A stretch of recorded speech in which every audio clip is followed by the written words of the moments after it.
thought it was just an accident, but I heard shouting in the street that you just killed my wife, you just killed my wife. That's what one neighbor heard last night after a car crash on Old Mission Peninsula that claimed the life of a Traverse City woman. Good evening, I'm Kristen Lowe. And I'm Mark Gillette. The Grand Traverse County Sheriff's Department is investigating a Monday night car crash in Peninsula Township involving two Traverse City teenagers who investigators say hit and killed a 73-year-old woman. 7 to 4's Megan Morelli was at the scene today and spoke to neighbors and investigators. She joins us live in the studio with the latest. Megan. Mark, the Grand Traverse County Sheriff's Department says that 17-year-old George Madison was driving a 2008 BMW last night when he struck and killed 73-year-old Ann Riley. 17-year-old Anthony Cradaville was the passenger in the car, and neither of the teenagers were injured.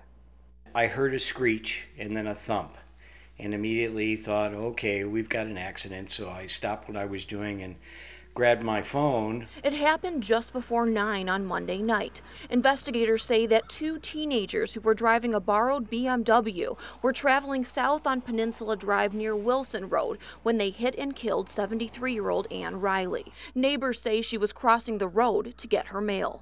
At this point, we are looking at this as an accident, but as information comes available, there's always that possibility that it delves into a criminal investigation.